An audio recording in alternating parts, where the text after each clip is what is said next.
우리 옆 사람 같이 축복하십시다. 주님의 다시 오심을 준비하는 사람이 됩시다.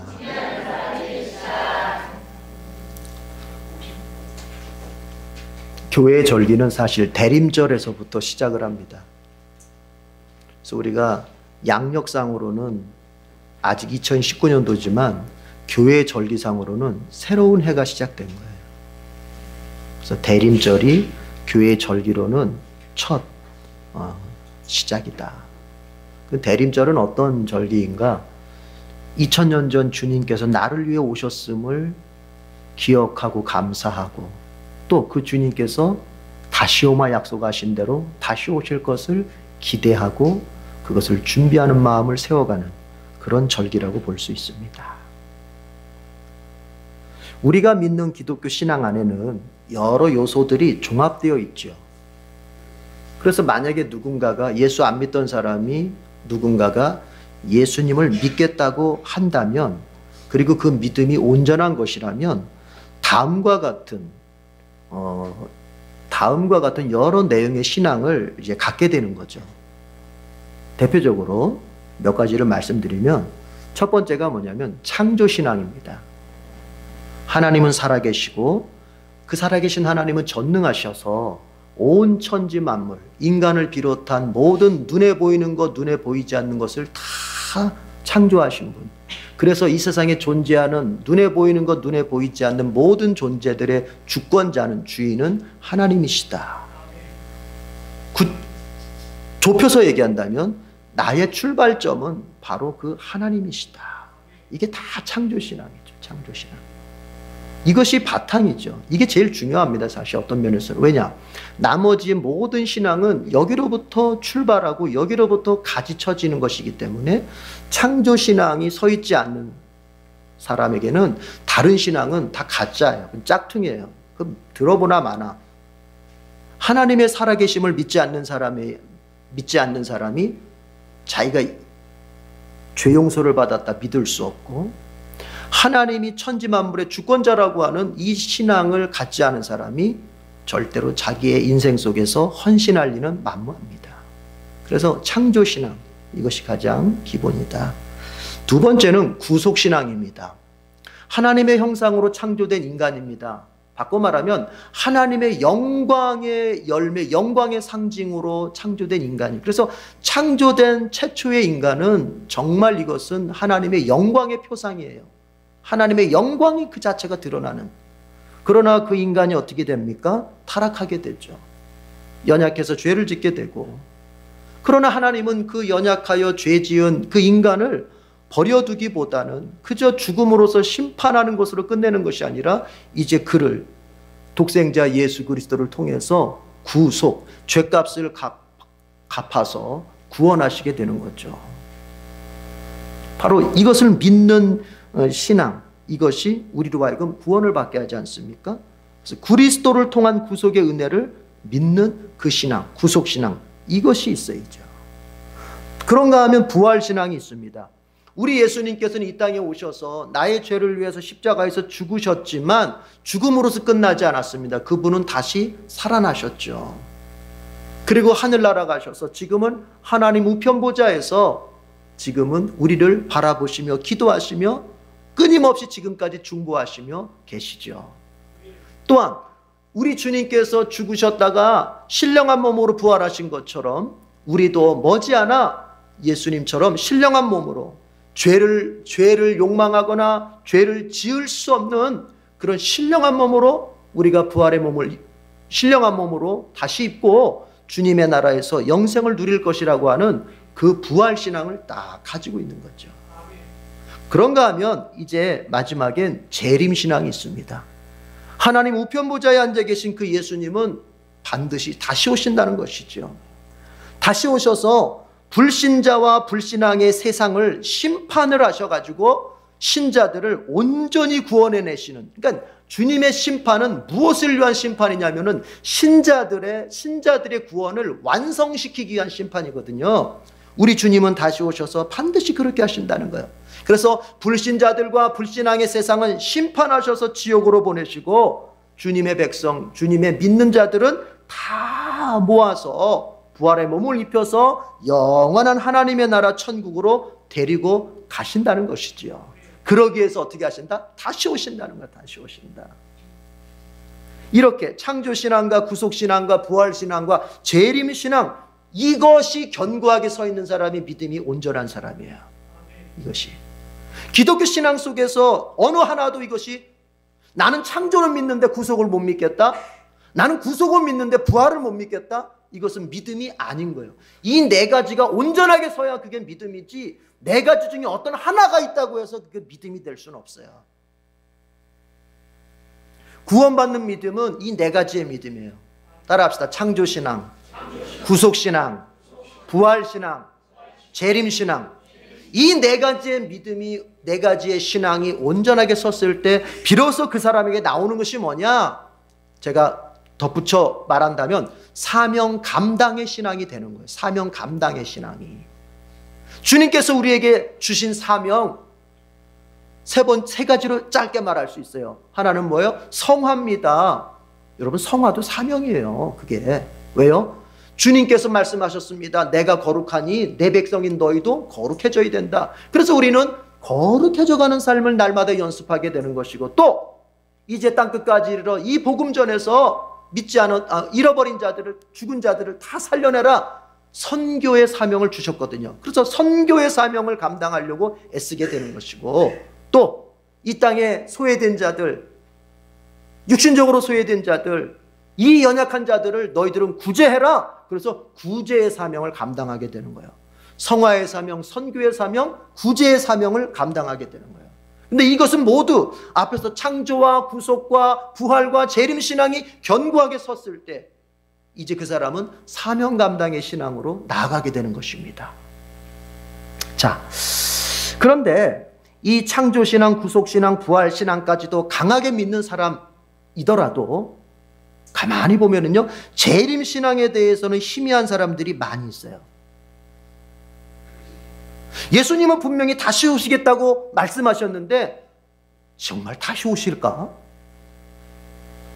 이런 분위기 속에서 예수님 다시 오실 수 있을까? 뭐 이런 재림신앙은 희미한 그런 신자들을 많이 보게 됩니다. 그러나 성경은 분명하게 예수님은 다시 오신다고 말씀하고 계십니다. 다른 사도들도 예수님은 다시 오신다고 말씀하지만 예수님 자신이 내가 다시 온다고 말씀하고 있습니다. 한번 봅시다. 멀리 갈 것도 없어요. 여러분 24장 27절을 다 같이 보십시오.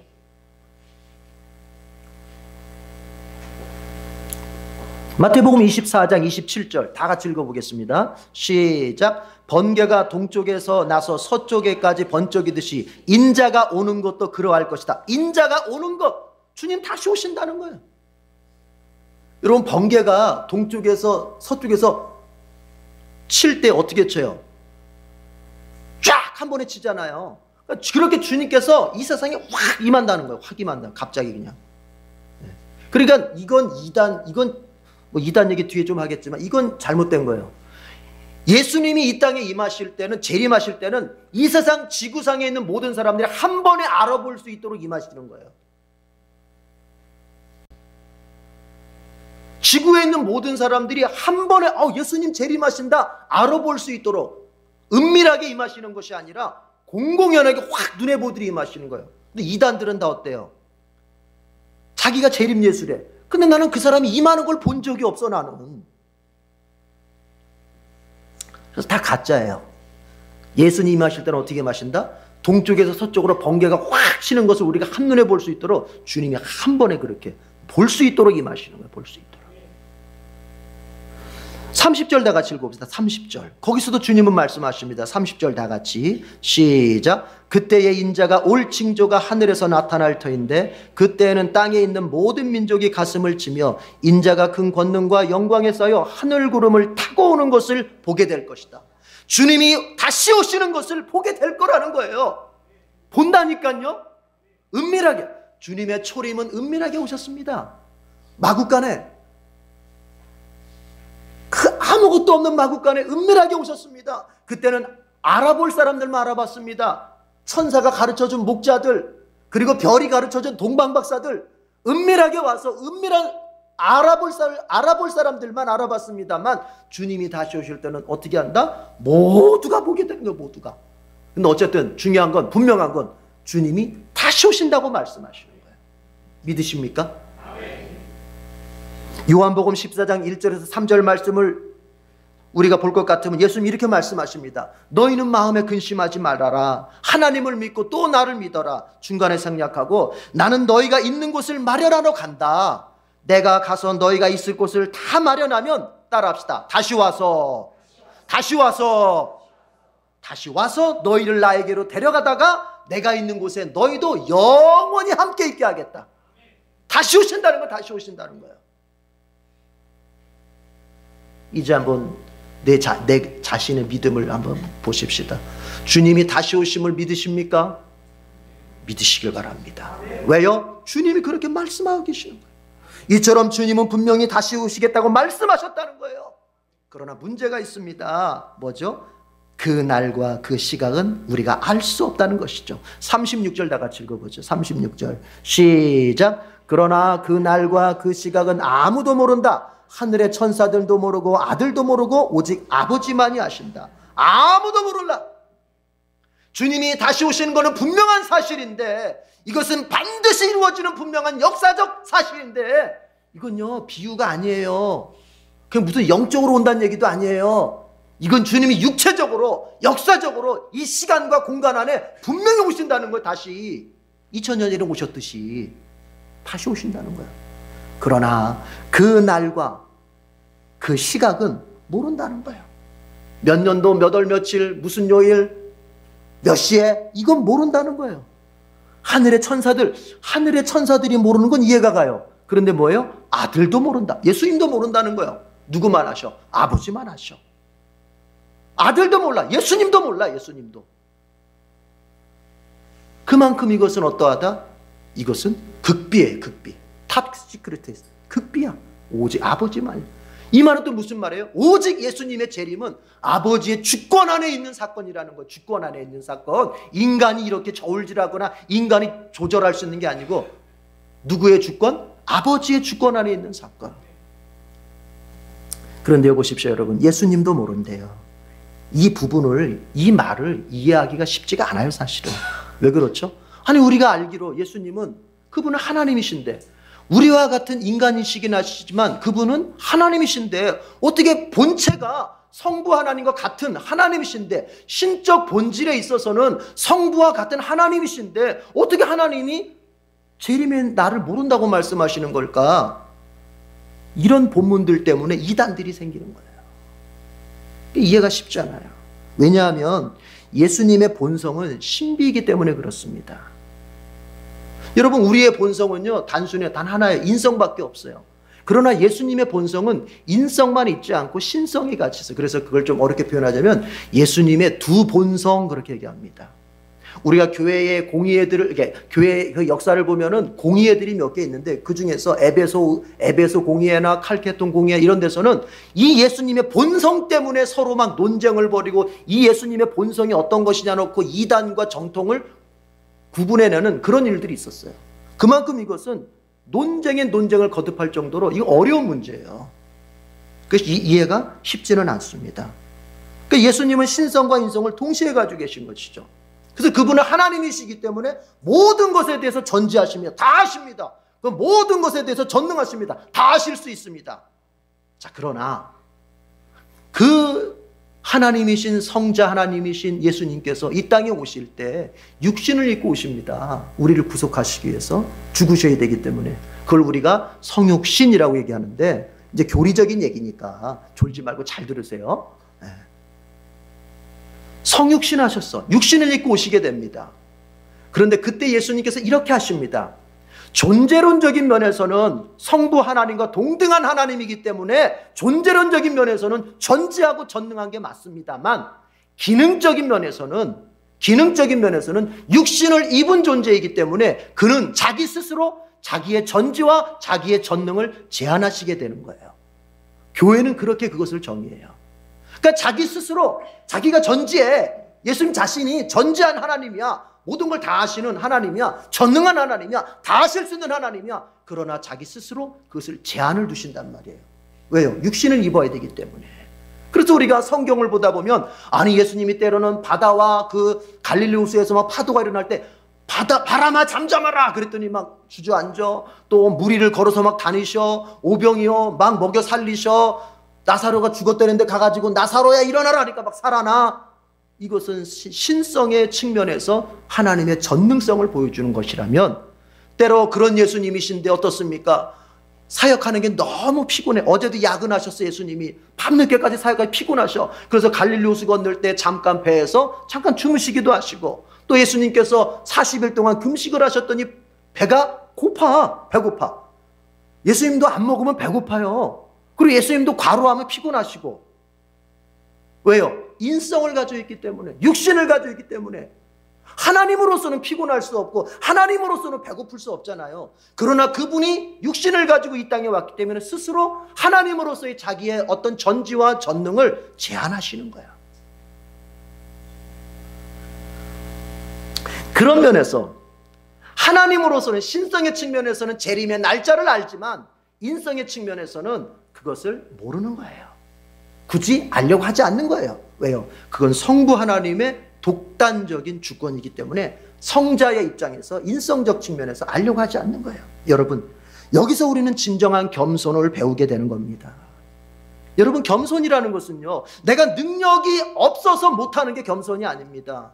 겸손은 능력이 있습니다. 할 수 있는 능력이 있습니다. 이렇게 할 수 있고 저렇게 할 수 있는 능력이 있습니다만 그것을 하나님을 위해서 하나님이 원하시지 않기 때문에 안 하는 거예요.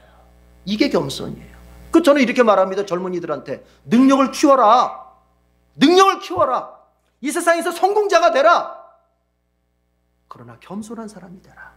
능력이 없어서 비리비리하지 말고 능력을 키워라. 세상에 나가서 떵떵거릴 수 있는 능력을 키워라. 그러나 주님이 원하시지 않을 때는 그 능력을 감출 수 있는 사람이 되라. 그게 겸손인 거예요. 여러분, 비리비리한 게 겸손이 아니라 우리가 오늘 예배에 왔습니다. 내가 오늘 예배 말고 이 예배 장소 말고 예배당 말고 다른 데 갈 수 있어요. 시간적으로도 되고 물질적으로도 되고 차도 있다. 다른 데 놀러 갈 수 있어요. 능력이 돼요. 그러나 어때요? 그거 사용하지 않고 여기에 왔어요. 왜요? 주님이 이걸 더 기뻐하시니까. 그렇지 않나요? 주님이 기뻐하시니까 이 자리에 온 거예요. 그게 겸손이에요. 겸손.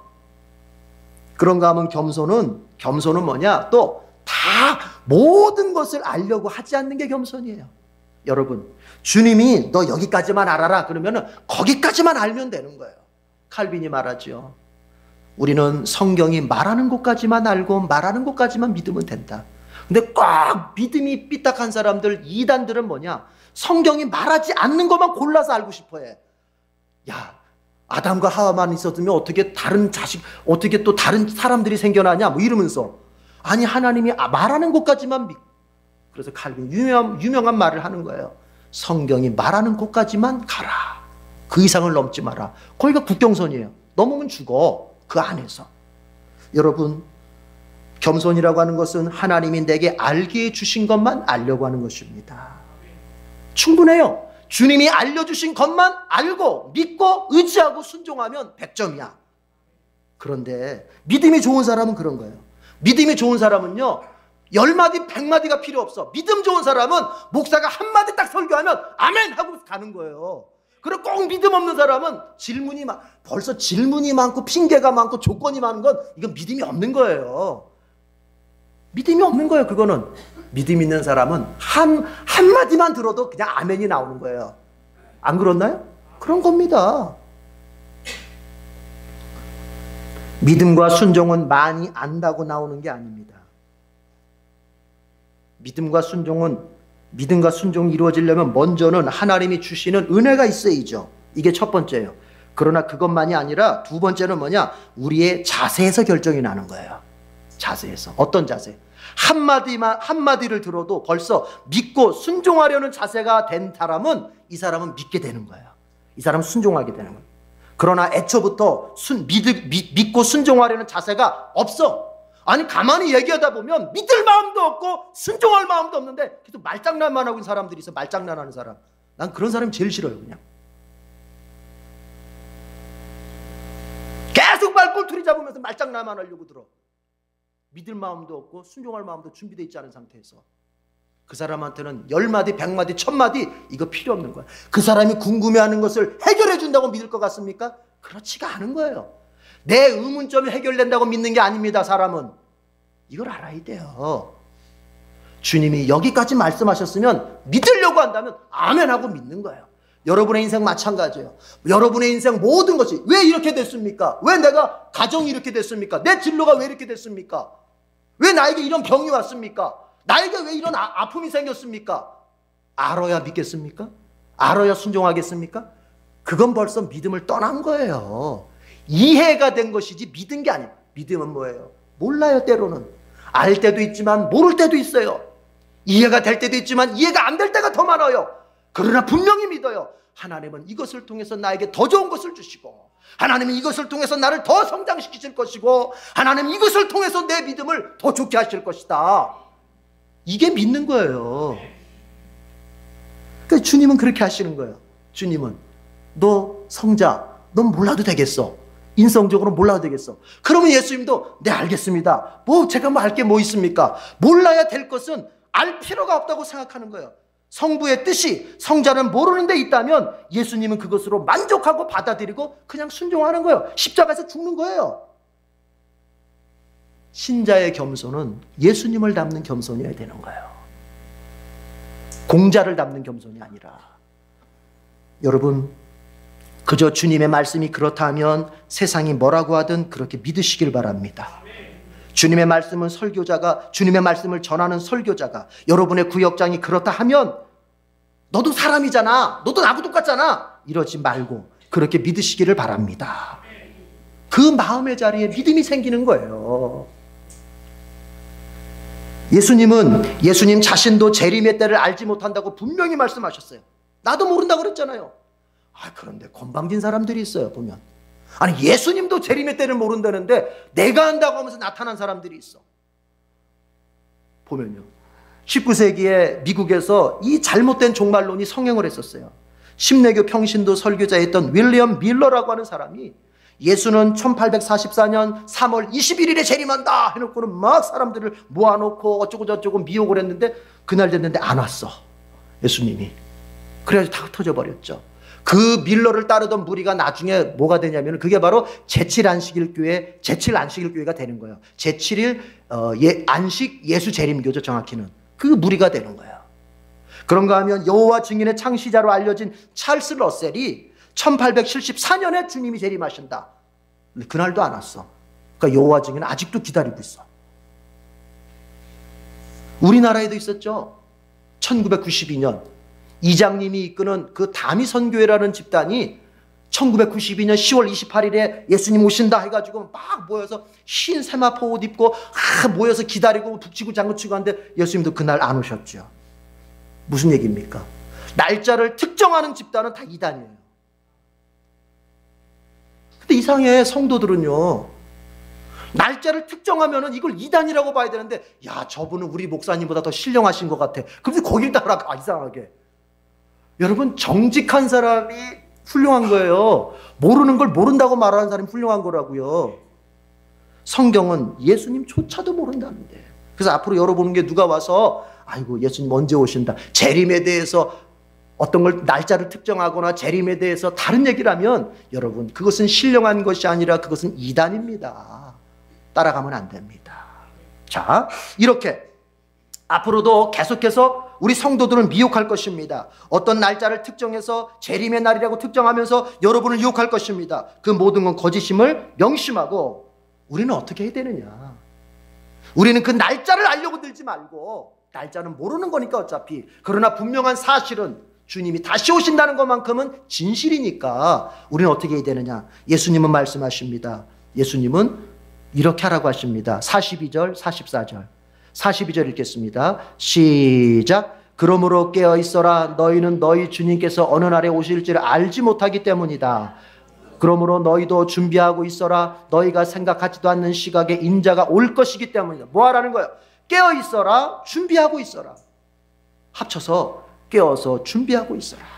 이것이 주님의 재림을 기다리는 사람들의 모습이어야 한다는 것이죠. 여러분, 이거 한번 잠깐 생각해 봐요. 왜 예수님께서는, 왜 하나님께서는 종말의 때를 우리에게 알려주시지 않는 것일까? 왜 주님이 다시 오시는 그날을 우리에게 알려주시지 않는 것일까? 비밀로 하시는 것일까? 그건 두 가지 측면에서 생각해 볼 수 있어요. 그것은 첫 번째 뭐냐? 불신자들을 멸망시키기 위해서예요. 믿지 않는 자들을 멸망시키기 위해서예요. 언제 오실 줄을 모르니까 불신자들은 어떻게 삽니까? 노아의 때처럼 어떻게 삽니까? 그냥 세상 쾌락 추구하면서 세상적으로만 사는 거예요. 그러다 주님이 갑자기 오셔가지고 심판하실 때 그 믿지 않았던 자들, 주님을 무시하고 주님을 거부했던 자들은 다 지옥으로 가버리도록 그렇게 하기 위해서 주님이 날짜를 특정하지 않는 거예요. 안 가르쳐 주는 거예요. 안 가르쳐요. 그럼 어떻게 하겠어요? 만약에 날짜를 가르쳐 주면 그 전까지 망청망청 살다가 이제 재림의 때가 가까워졌네. 좀 믿어볼까? 이럴 거 아니에요. 그러면 안 된다는 거예요. 그러니까 아예 믿지 않는 자들을 한꺼번에다 믿지 않는 자들을 멸망시키기 위해서 주님께서는 날짜를 가르쳐 주지 않는다는 거예요. 그런가 하면 신자들에게는요, 신자들을 위해서도 날짜를 가르쳐 주지 않는 거예요. 왜요? 날짜를 가르쳐 주면 어떻게 되겠어요? 제가 앞에서 얘기했지만 비슷한 맥락이지만 신자들 중에서도 게으르고 나태하게 신앙생활해. 뭐 예배도 안 가고 그냥 뭐 기도도 안 하고 그냥 막 세상적으로 막 그렇게 살다가 주님이 오실 때가 됐지. 이제 정신 좀 차리고 신앙생활 좀 하자. 이러면 안 되잖아요. 그럼 그 앞에는 어떻게 돼요? 그 앞에는 거의 불신자처럼 살다가 주님 오시기 하루 전날이나 이틀 전에 조금 내가 이제 믿겠습니다 주님, 이러기면 안 되잖아요. 그래서 주님께서 신자들에게는 끊임없는 경건의 삶을 위해서 주님이 날짜를 안 가르쳐 주는 거예요. 주님의 재림을 준비하면서 두려움 속에서 준비하는 가운데 끊임없이 경건의 삶을 살도록 주님이 요청하시려고 그렇게 날짜를 안 가르쳐 주시는 거예요. 주님의 마음을 알겠습니까? 그런 거예요. 그래서 주님은 그런데 어떻게 해야 된다고요? 깨어서 준비하는 것만이 길이라는 겁니다. 예수님은 날짜와 시간을 알 수 없는 재림에 대해서 어떻게 대비할 수 있느냐? 깨어서 준비하라는 거예요. 이거밖에 없어요. 여러분, 깨어서 준비할 수 있기를 바랍니다. 그러면서 예수님이 예를 듭니다. 만약에 너희들 집에 도둑이 온다는 것을 너희들이 안다 하자. 그러면 너희들이 게으르고 나태하게 살겠냐? 오늘 저녁에 여러분, 제가 분명하게 예언을 해요. 여러분 집에 오늘 도둑이 쳐들어옵니다. 시간까지 가르쳐줘. 아마 몇 시쯤에 도둑이 올 겁니다. 그럼 여러분 어떻게 하고 있겠습니까? 자고 있겠어요? 문을 활짝 열어놓고 기다리고 있겠어요? 아니잖아요. 어떻게 되겠어요? 방비할 거 아니겠어요? 예수님이 그 예를 드는 거예요. 우리의 태도가 그래야 되는 거예요. 여기서 중요한 거는 몇 시냐, 이건 도둑이 몇 시에 오는 게 중요한 게 온다는 것이 분명하다는 사실이에요. 그때 어떻게 해요? 대비하고 있어야 된다는 거예요. 그런 것처럼 우리가 주님의 다시 오심을 분명하게 믿고 있다면 대비하고 있어야 된다는 거예요. 여러분, 깨어서 대비할 수 있기를 바랍니다. 영적으로 잠든 사람들 깨시길 바랍니다. 예수를 믿어서 신분상으로는 구원 받았는데 기도 한 번 안 하고 성경 한 번 안 읽고 주님 앞에 예배 와서도 계속 영적으로 잠들어 있는 이 영혼들은 깨어나란 말이에요. 주님이 바로 지금 내 앞에 와 있다고 하는 걸 알고 깨어 있으란 말이에요. 그리고 준비하고 있으란 말이에요. 여러분, 깨어 있지 못한 사람, 그래서 준비하지 못하고 있는 사람의 예가 뭔지 아세요? 38절 39절이에요. 여기는 깨어 있지 못한 사람들의 예예요. 다 같이 시작. 홍수 이전 시대에 노아가 방주에 들어가는 날까지 사람들은 먹고 마시고 장가가고 시집가며 지냈다. 홍수가 나서 그들을 모두 휩쓸어 가기까지 그들은 아무것도 알지 못하였다. 인자가 올 때에도 그러할 것이다. 노아의 홍수, 우리 잘 알고 있지 않습니까? 창세기에서 노아가 홍수나는 홍수나는 비가 내려서 물이 차오르기까지 여러분 사람들이 어떻게 살았다고요? 시집가고 장가가고 먹고 마시고 살았다는 겁니다. 이것을요, 두 가지 관점에서 해석해 볼 수 있어요. 이것을 이 사람들이 세상 쾌락에 빠져 살았다, 이렇게도 볼 수 있고, 또 하나는 뭐냐, 현실에만 매여서 살았다, 이렇게도 볼 수 있는 거예요. 그러니까 영적으로 잠든 사람은 어떤 사람이냐? 열심히 안 사는 사람이 아닙니다. 열심으로 영적으로 잠든 사람은 어떤 사람이냐? 이 사람들이 현실적으로 열심히 안 사는 사람들이 아니에요. 현실에만 매달리는 사람이 영적으로 잠든 사람이에요. 그래서 우리가 현실적으로 되게 열심히 살고 부지런하게 살고 현실적인 성공을 위해서 잘 살아간다고 해서 신자가 무조건 박수 치면 돼요, 안 돼요? 안 되는 거예요. 이게 교회가 헷갈려 할 때가 있어. 그 사람의 행위가, 육신적인 행위가, 현실적인 행위가 성실하고 열심히 있으니까 믿음 좋다. NO! 그렇게 보면 안 된다는 얘기입니다. 왜요? 그게 혹시나 주님을 알지도 못하고 주님의 다시 오심을 준비하지도 않은 채 현실에만 매여가지고 생계에만 매여가지고 그저 현실적으로 내가 어떻게 먹고 살까, 현실적으로 어떻게 성공할까, 이렇게만 가는 사람은 지금 노아의 홍수 때 그러다가 물 빠져 죽은 사람하고 똑같다는 얘기예요. 준비하지 못하는 사람이란 소리예요. 오늘 예배의 자리에 오신 여러분, 혹시 여러분 하나님 내팽개쳐버리고 신앙 내팽개쳐버리고 현실에만 매여서 여러분들이 사시는 분들이 있습니까? 명심해야 됩니다. 그것은 주님이 원하시는 열심 있는 삶이 아닙니다. 그거는 교회는 윤리를 말하는 것이, 먼저 윤리를 말하는 것이 아닙니다. 현실을 열심히 성실하게 사는 윤리를 말하는 것이 먼저가 아니라 복음을 먼저 말할 수 있어야 돼. 교회는 그 복음은 뭐냐, 어떠한 현실의 조건보다, 어떠한 현실의 삶의 모습보다 주님이 먼저여야 되는 거예요. 주님이. 믿으십니까? 믿으십니까? 이거 분명히 알고 가십시다. 깨어있지 못한 사람의 예가 그런 거예요. 현실적인 삶에만 몰두하면서, 세상 쾌락에만 몰두하면서, 여기서 말한 쾌락이라고 하는 것은 세상 행복에만 몰두하면서 주님은 안중에도 없고 주님과의 관계는 안중에도 없고 주님이 다시 오심에 대해서는 안중 없이 사는 그 사람이에요. 우리는 그렇게 살면 안 돼요. 따라합시다. 영적인 것이 필요하다. 그런가 하면 깨어서 준비하는 사람의 예를 봅시다. 사실 이 본문에서만 찾아보려고 하면 쉽진 않은데 저는 이렇게 생각합니다. 40절 41절을 보십시오. 40절 41절 다 같이 읽어봅니다. 시작. 그때에 두 사람이 밭에 있을 터이나 하나는 데려가고 하나는 버려둘 것이다. 두 여자가 맷돌을 갈고 있을 터이나 하나는 데려가고 하나는 버려둘 것이다. 여러분 자 보십시오. 이것은 먼저 뭘 말해주는 거냐면 주님이 다시 오시는 그날 분명히 이 두 가지 현상이 나타난다는 거예요.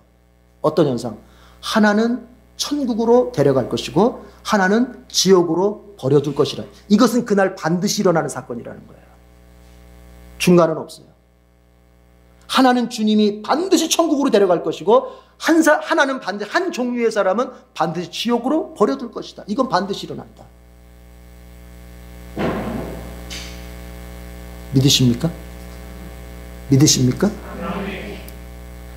마귀가 자꾸 우리의 지성 속에 둔감함을 줍니다. 어떻게? 정말 이것이 주님께서 오셔서 이러한 일들을 행할지 안 행할지, 이게 그럴 것도 같고 아닐 것도 같고 이렇게 막 헷갈려하고, 설마 주님이 나를 지옥으로 데려갈까? 이렇게 만듭니다. 혹시 주님이 내 가족들을 지옥으로 정말 데려가실까? 이게 막 주님 뭐라고 말씀하세요? 두 종류의 사람밖에 없다. 주님 다시 오시는 그날. 한 사람은 주님이 천국으로 데려가는 사람이고 한 종류의 사람은 지옥으로 버려버리는 그 사건이 반드시 일어난다는 거 아닙니까? 40절 41절 그걸 말하는 거예요. 아닐 수도 있을 것이다가 아니라 반드시 일어난다. 믿으십니까? 제가 오늘 믿으십니까를 자주 묻는 이유가 있어요. 여러분 영적인 각성을 좀 하셔야 돼요. 그런데 이 40절에 보면 그때의 두 사람이라고 할 때 그 두 사람은 원어적으로 보면요 남자를 상징해. 문법적으로 보니까 남성에 관련한 문법을 쓰더라고요. 그러니까 이건 남성을 말하는 거예요. 남성. 41절은 여자. 근데 남성이 지금 여러분 한 사람을 데려감을 당하고 한 사람은 버려둠을 당하는데, 자 데려가는 사람이든 버려둘 사람이든 그 사람들이 장소가 어디에 있습니까? 밭에 있습니다. 그러니까 뭐예요? 밭에서 일하고 있는 중에 주님 오셔가지고 한 사람 천국 데려가고 밭에서 일하고 있는 중에 한 사람 지옥으로 보내버린다는 거예요. 무슨 얘기입니까? 주님 다시 오시는 그날 그 순간까지 여러분 진실한 신자는 열심히 일하는 법이에요. 현실에서. 어디 기도원에 가가지고 주여 나 데려가십시오. 이게 아니고 밭에서 열심히 일하고 있다는 얘기예요. 밭에서 무슨 얘기입니까? 현실을 열심히 살고 있는 거예요. 현실을. 그러면 앞에서 목사님, 앞에서 현실 어쩌고 저쩌고 하셨잖아. 그러지만 이게 다르다는 거예요. 이게 다르다는 거예요. 주님 없는 사람은 현실에만 매달려가지고 현실에만 몰두하면서 현실적인 삶만이 다라고 믿고 그것 잘 되기만을 위해서 애씁니다. 그저 그냥 육신적인 삶의 요소들, 돈과 건강도 그냥 적당하면 돼요. 너무 그렇게 하지 마세요. 믿는 사람이 조금 그러면 너무 좀 그래요. 적당히 건강하면 됐어요. 돈도 적당히 있으면 돼요. 그냥 인간관계만, 하나님과의 관계는 엄두도 없이 그냥 어디서 나 불러주면 그냥 쫓아다니면서 예배 오라고 하면 안 오고, 기도회 오라고 하면 안 오고, 말씀 배우는 자리 오라고 하면 안 오면서 누가 나 불러주면 그냥 이게 다 현실에만 몰두하는 거. 이게 다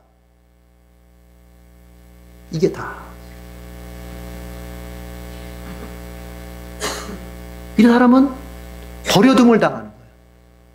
이 사람은 주님을 안 믿기 때문에, 주님이 우선이 아니기 때문에. 그러나 여러분, 진짜 재림을 기다리는 사람은 어떻게 합니까? 이 사람 역시도 현실을 삽니다. 밭에 나가서 일합니다. 직장에 가서 일합니다. 여자분들 같으면 맷돌을 간다. 맷돌 어디서 가요? 집에서 갑니다. 가정을 돌봅니다. 그러나 그의 마음속에 뭐가 있습니까? 주님의 재림을 기다리면서 일을 하고, 주님의 재림을 기다리면서 가정을 돌보고, 주님의 재림을 염두에 두고 자식도 키우고, 주님의 재림을 염두에 두고 돈도 벌고, 주님의 재림을 염두에 두고 건강도 생각하고, 주님의 재림을 염두에 두고 인간관계도 맺고. 뭐가 우선이란 얘기예요? 주님과 나와의 관계가 우선이란 소리입니다.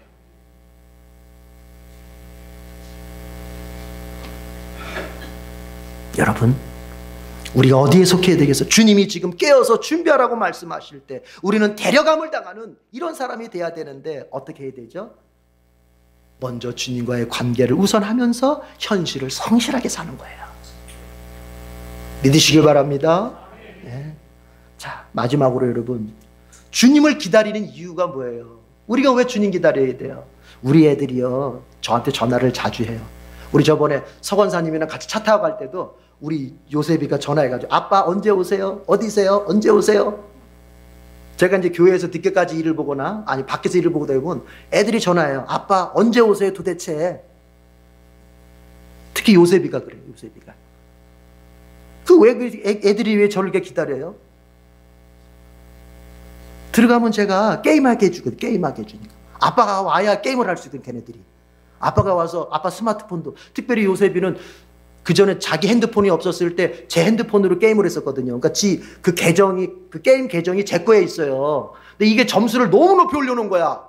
근데 이걸 포기하고 지 거로 하자니 이제 점수가, 그러면 계정을 옮길 수가, 아직은 실력이 안 돼서 못 옮기는지. 그러니까 제 거로 해야 되는 거예요, 제 거로. 그러니까 뭐예요?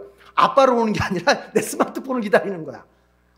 근데 중요한 건 아빠를 왜 찾아요? 아빠가 오면 내게 좋은 일이 일어나는 거예요. 아빠가 오면 내게 좋은 것이 주어지는 거예요. 여러분, 우리가 주님을 왜 기다립니까? 우리가 주님을 왜 간절히 기다립니까? 주님이 다시 오시면 나의 인생 속에, 나의 영혼 속에 좋은 것이 일어나기 때문에 그런 거예요.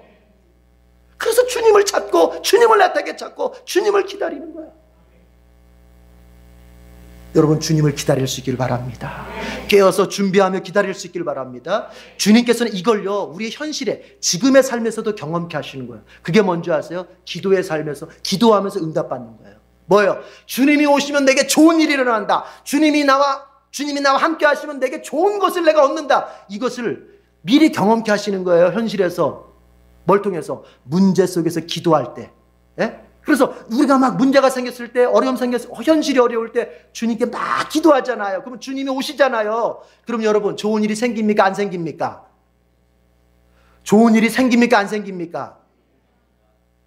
오늘 대답한 사람은 일주일 동안 좋은 일 매일매일 생기시길 바랍니다. 좋은 일이 생기는 거예요.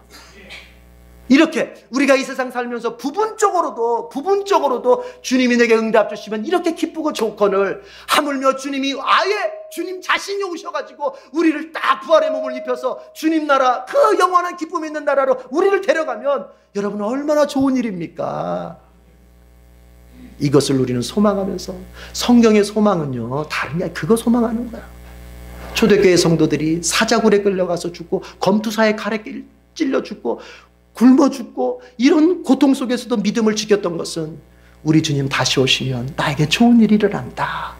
이것 가지고 버텼던 겁니다. 여러분, 현실적으로도 주님이 다시 오시면 여러분에게 좋은 일이 있습니다. 우리 주님 재림의 때에 다시 오시면 더 좋은 일이 있습니다. 이 소망으로 오늘을 이겨나갈 수 있는 귀한 성도들 되기를 축복합니다. 기도하겠습니다. 하나님 아버지, 주님의 다시 오심을 주님은 분명히 선포하셨습니다. 오실 수도 있고 안 오실 수도 있을 것이 아니라 주님은 분명히 다시 오신다고 하셨습니다. 그로부터 벌써 2000년이 지났으니 주님이 오실 날은 더 가까워졌습니다. 아버지여, 우리가 깨어서 준비할 수 있도록 도와주시옵소서. 우리 주님 오시면 우리에게 좋은 일들, 복된 일들이 일어날 것을 믿습니다.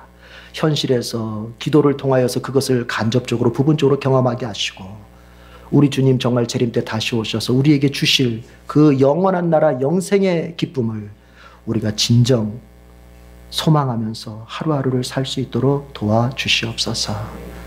주님, 다시 한번 주님께 간구합니다. 우리 모두에게 깨어서 준비할 수 있는 믿음을 주시옵소서. 예수님의 이름으로 기도드립니다. 아멘.